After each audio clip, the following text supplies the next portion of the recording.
양귀자의 소설 모순에서 주인공의 이모는 부유층 사모님이다. 돈도 잘 벌고 착실하기까지 한 멋쟁이 신사 남편을 둔 이모는 남들이 보기에는 행복이 넘쳐나야 할 상황이다. 그런데 그 잘 살던 이모가 너무나 행복한 일상에 지쳐서 자살한다. 부자였지만 삶의 변화가 없었기 때문이다. 어제가 오늘 같고 오늘이 내일 같은 삶은 이미 생명이 죽은 삶이다. 하지만 수많은 사람들이 그런 삶에 익숙해져 있다.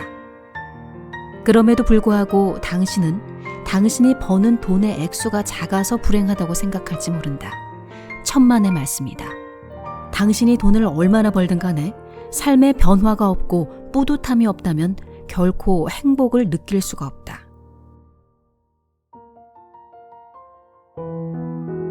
여러분 안녕하세요. 문하나의 소리책방입니다. 오늘은 Say No의 가르침 중에서 일부를 소개합니다. 책이 발간되고 1년이 넘은 지금까지도 베스트셀러 자리를 지키고 있는 책이기도 한데요. Say No는 누구인지 저자 소개부터 할게요. Say No는 누구인가? 필명 Say No는 현재까지 믿고 있는 것들에 대해 No라고 말하라는 뜻이다. 2023년 기준 순자산 1,000억 원대 자산가다. 1955년생. 의사의 장남으로 태어나 서너 살 유년기부터 아버지의 가르침을 받았다. 아버지가 저온 재산을 사기로 모두 날린 후 사망하면서 친부모를 모두 여의고 고교 시절부터 생활고에 크게 시달렸다. 결혼 후에는 거의 10여 년 이상 쉬는 날 없이 밤늦도록 일과 공부에 몰두하면서 의료업과 정보처리, 컴퓨터, 음향기기, 유통업, 무역업 등으로 자산을 모으기 시작했다.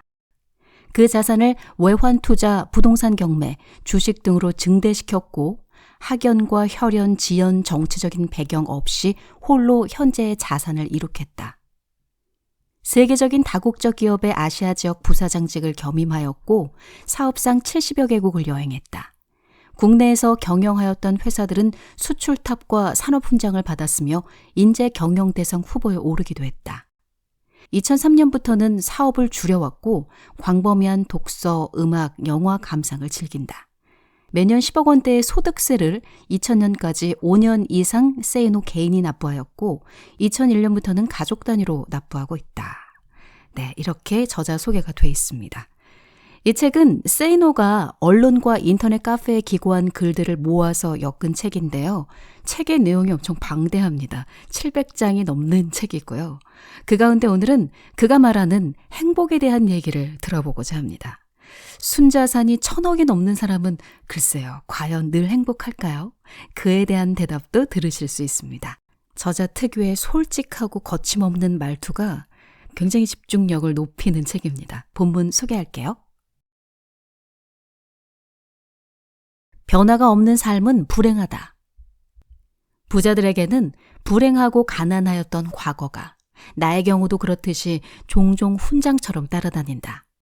그리고 그들의 성공담은 불행한 상황을 자기 힘으로 역전시켜서 행복한 상황으로 만든 사례로 종종 인용되곤 한다. 바로 여기서 문제가 발생한다. 가난하여 끼니조차 마련하기 힘들었는데 노력하여 부자가 되었다는 이야기가 곧 그들의 삶이 불행에서 행복으로 바뀌었음을 보장하지는 않기 때문이다. 푸세식 변소에서 냄새를 참으며 용변을 보던 사람이 수세식 양변기에서 쾌적하게 용변을 본다고 해서 행복해지는 것은 아니지 않은가? 돈이 많아지면 불편하고 구차한 환경이 편리하고 쾌적한 환경으로 변할 뿐이다. 생활 수준이 높다고 해서 높은 행복이 보장되는 것은 아니라는 말이다. 비슷한 예는 불우한 가정에서 태어났으나 공부를 열심히 해서 유명한 대학에 들어갔다거나 수년간 어렵게 공부해서 고시에 합격한 사람들의 성공담과 관련하여서도 나타난다. 수많은 사람들이 그것을 마치 불행 끝 행복 시작의 사례로 착각하기 때문이다. 하지만 그들은 그저 좋은 학력을 갖게 됐을 뿐이고 어렵다는 시험에 합격하였을 뿐이다. 그렇게 하여 이 사회에서 얻게 될 대가가 좀 많아지게 되었다는 것을 행복의 필수 조건으로 착각하지는 말라. 이 사회에서 어떤 형태로든 성공하게 되면 기쁨을 얻을 수는 있다. 하지만 그 기쁨은 한계 효용 체감의 법칙에 따라 잠시뿐이며 그 어떤 성공이건 간에 결코 행복이 자동으로 보장되는 것은 아니다. 목표가 성취되면 성취감을 맛볼 수 있을 뿐이지 그 성취감이 행복과 동의어는 아니기 때문이다. 나폴레옹이 알프스를 넘어갔다고 해서 행복해졌다는 것은 아니지 않은가? 그러므로 TV 프로그램 성공시대나 위인전에 나오는 사람들을 본받아 나도 저렇게 되어야 되겠다라고 생각하는 것은 바람직하지만 저런 사람이 안 되면 내 삶은 불행하여진다는 생각은 하지 말라. 분명히 말한다. 그 어떠한 실패도 불행을 의미하지는 않으며 그 어떤 삶도 열등하다고 일방적으로 매도할 수는 없다. 행복은 우리가 소유한 것들과 비례하는 것도 아니고 그렇다고 해서 반비례하는 것도 아니다. 내 경험에 비추어 말한다면 행복은 우리가 소유한 것들이 유형의 것이건 무형의 것이건 상관없이 그 양과 질이 증가하는 과정이 계속될 때 얻어진다. 미국의 심리학자 데이비드 마이어스 역시 행복의 추구에서 고정된 고소득보다는 소득이 증가하는 상태가 더 낫다고 결론지었다. 소득이 많고 적음 그 자체가 아니라 소득이 매년 오르고 있을 때 인간은 행복을 더 많이 느낀다는 것이다. 매년 연봉 100만 달러를 계속 받는 사람보다는 10만 달러의 연봉이 매년 증가하는 사람이 더 행복하다는 말이다. 나는 그의 말에 한 가지 더 덧붙이고자 한다. 사람은 자신의 삶에 스스로 변화를 일으켜 그 어떤 분야에서든지 자신의 가치를 계속 증대시켜 나갈 때 행복을 맛볼 수 있다고 말이다. 양귀자의 소설 모순에서 주인공인 25세 여성 안진진의 이모는 부유층 사모님이다. 돈도 잘 벌고 착실하기까지 한 멋쟁이 신사 남편을 둔 이모는 남들이 보기에는 행복이 넘쳐나야 할 상황이다. 그런데 그 잘 살던 이모가 너무나 행복한 일상에 지쳐서 자살한다. 부자였지만 삶의 변화가 없었기 때문이다. 가난한 자들이 종종 자살하는 이유 역시 삶의 변화가 없을 것으로 믿기 때문이고 나 역시 경제적으로 굉장히 어려웠던 시절 나의 미래에 아무런 변화가 없을 것으로 오판하고 그런 자살 시도를 하였었다. 토머스 제퍼슨은 행복의 추구는 양도할 수 없는 권리라고 했다. 그 권리를 누리려면 스스로의 변화를 먼저 주도하라. 남이 하면 따라하고 남이 좋다면 따라서 좋다고 박수치는 그런 삶이 아니라 당신 스스로 뿌듯하여질 수 있는 주체적인 삶을 살아라. 어제가 오늘 같고 오늘이 내일 같은 삶은 이미 생명이 죽은 삶이다. 하지만 수많은 사람들이 그런 삶에 익숙해져 있다. 그럼에도 불구하고 당신은 당신이 버는 돈의 액수가 작아서 불행하다고 생각할지 모른다. 천만의 말씀이다. 당신이 돈을 얼마나 벌든 간에 삶의 변화가 없고 뿌듯함이 없다면 결코 행복을 느낄 수가 없다. 돈이 문제가 아니다. 당신이 자기 자신의 가치를 변화시키고 증가시키는 노력을 할 때 행복은 매일같이 주어지는 법이며 덤으로 뿌듯함마저 느끼게 된다. 문제는 여기서 그 변화의 방향을 어느 쪽으로 두는가에 있다. 그 방향은 오직 두 가지뿐이다. 그 하나는 이 사회에서 대가를 더 많이 받는 것과 관련되어 있다. 일의 변화를 만들 수 있는 지식을 추구하는 것이 대표적이다. 다른 하나는 이 사회에서 대가를 받는 것과는 관련 없이 인간으로서의 성숙함을 지향하는 것이다. 참선을 하면서 자기를 바라본다거나 로마인 이야기를 읽으면서 인생을 배운다거나 하는 것 말이다. 돈과 관련되지 않은 것에 그 방향을 두고 있다면 당연히 돈은 따라오지 않을 것이다. 그래서 변화가 주는 뿌듯함은 곧 돈 문제로 인하여 상처를 받을 수도 있을 것이다. 하지만 독실한 신앙인들처럼 자족과 감사의 생활을 영위하며 살 자신이 있다면 계속 그렇게 돈과 거리를 두고 살면서 행복을 추구하는 것도 가치 있는 삶의 한 형태라고 나는 믿는다. 그러나 이 사회에서 대가를 더 받는 쪽에다 변화의 방향을 두고 있다면 그 대가 자체보다는 변화의 양적인 면과 질적인 면에 관심을 두어라. 그렇게 하면 행복감과 뿌듯함을 매일 맛볼 수 있고 돈은 저만치에서 뒤따라오게 된다. 시간을 헛되이 쓰지 않고 책을 읽고 지식을 습득하여 삶의 생활 속에서 실천할 때 언제나 나는 뿌듯함과 행복감에 충만하였다.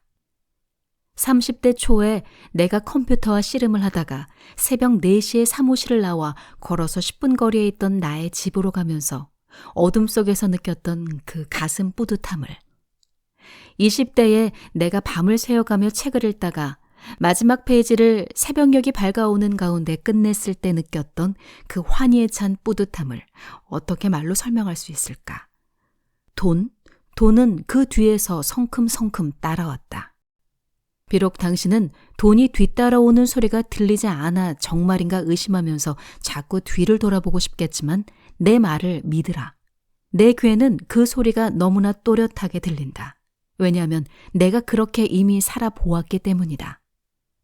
당신은 변화가 싫다고?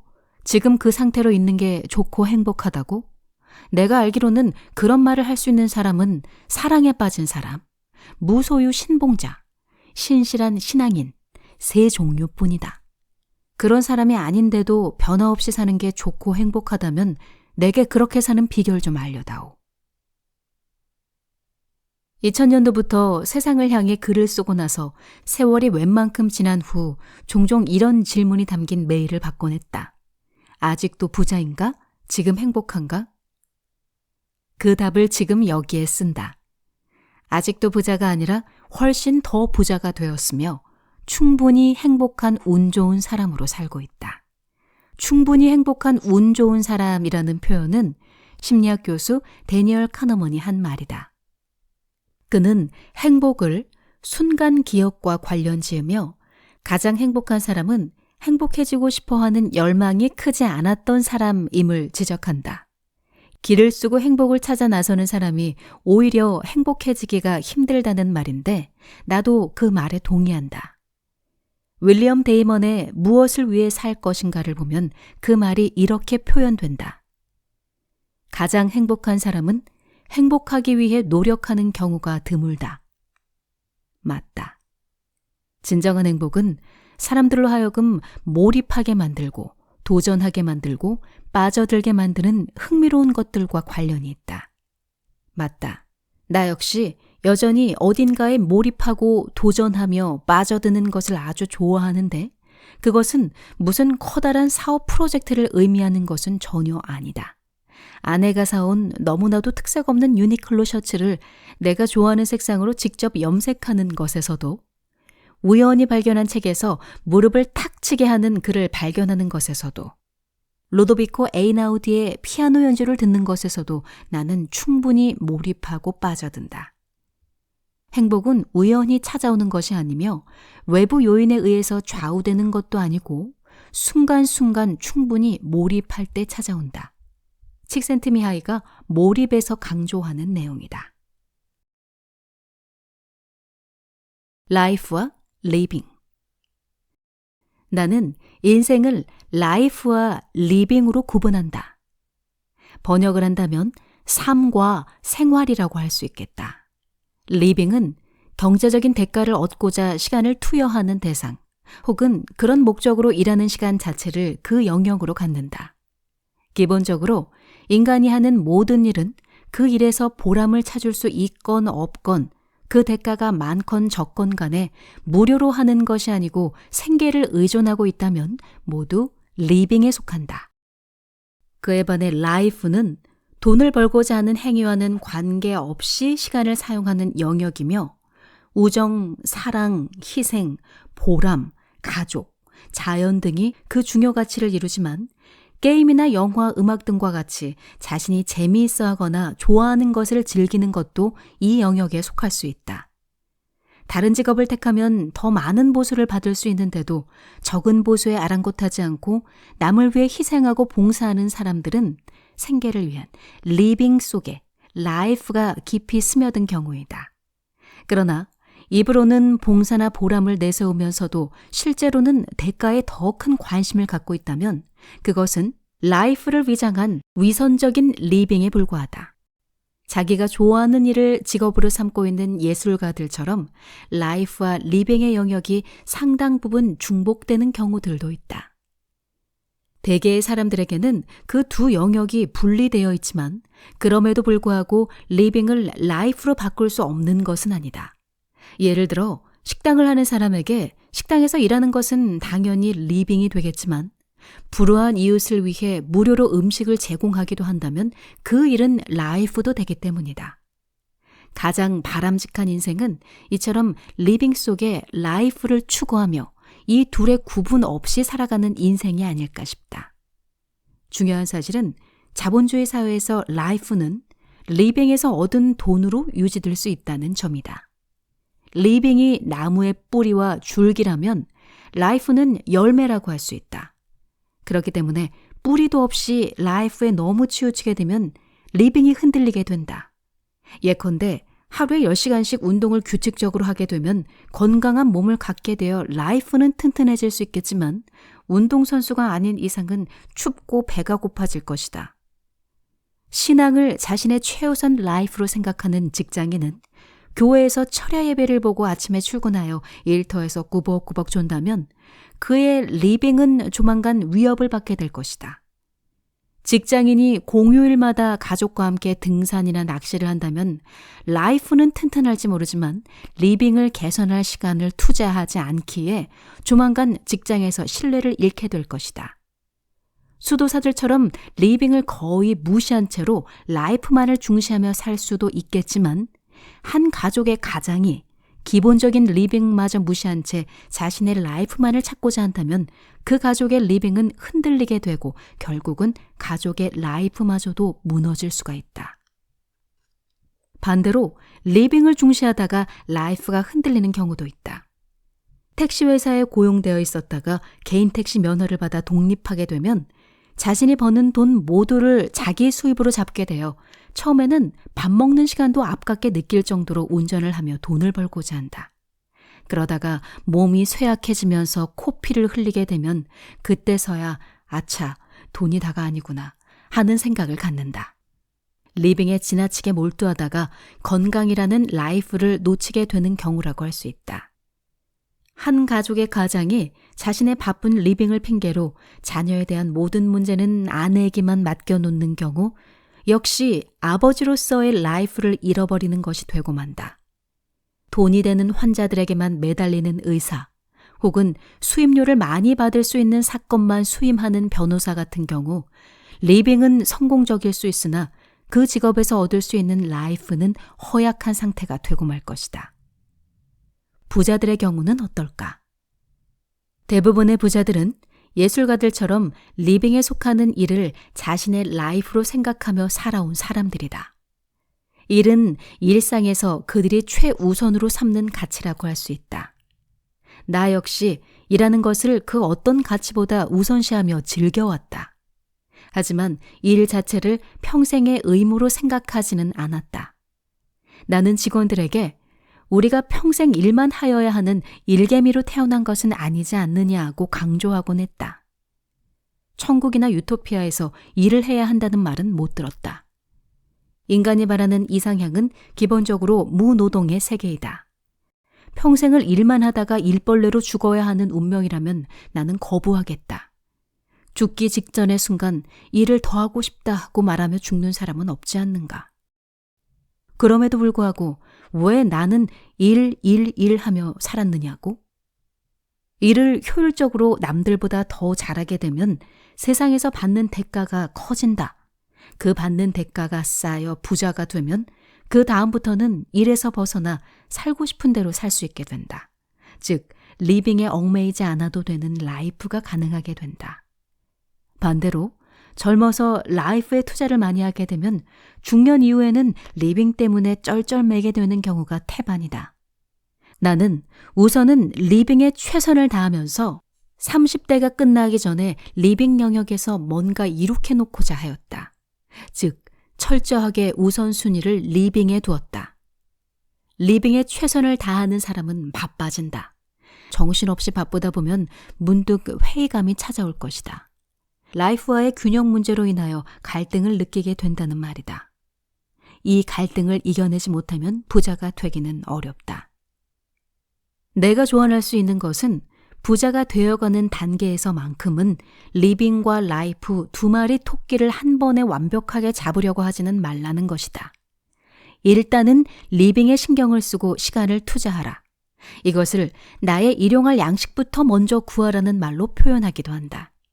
그래야 뿌리가 깊고 굵게 박히며 비바람이 쳐도 열매가 맺힌다. 자신이 원하는 라이프를 갖고자 한다면 우선은 리빙에 충실하면서 돈부터 모으라는 말이다. 그러나 부자가 되어가는 단계에서 라이프를 모조리 무시하지는 말아라. 최소 한도는 해라. 기혼자라면 이를테면 배우자의 생일, 처음 만난 날, 결혼기념일만큼은 카드도 준비하고 꽃도 사고 촛불도 켜라. 친구들과의 관계는 어떻게 해야 할까? 당신의 나이가 어리지 않다면 멀리하라. 그래서 친구들이 핀잔을 주고 따돌림을 한다고 해서 속상해하지 말라. 부자가 되어가는 과정은 외로움을 이겨내는 과정이기도 함을 결코 잊지 마라. 어차피 당신 친구들의 대다수는 평생 돈 걱정하면서 살게 된다는 것도 염두에 두어라. 하지만 아무리 돈을 모으느라 눈코 뜰 새가 없어도 비가 오면 때로는 비도 맞아보고 맨발로 잔디를 밟기도 하여라. 부자가 되는 것에 대해 전혀 관심이 없는 사람들의 삶도 종종 살펴보아라. 자신이 왜 부자가 되려는지를 정확히 되새기는 값진 시간이 될 것이다. 네, 이렇게 오늘은 세이노의 가르침 중에서 행복에 관한 얘기를 해봤습니다. 오늘 영상은 여기까지입니다. 다음에도 좋은 영상으로 찾아올게요. 다음 영상이 기대되신다면 구독과 좋아요 눌러주세요. 여러분의 평온하고 행복한 내일을 응원합니다.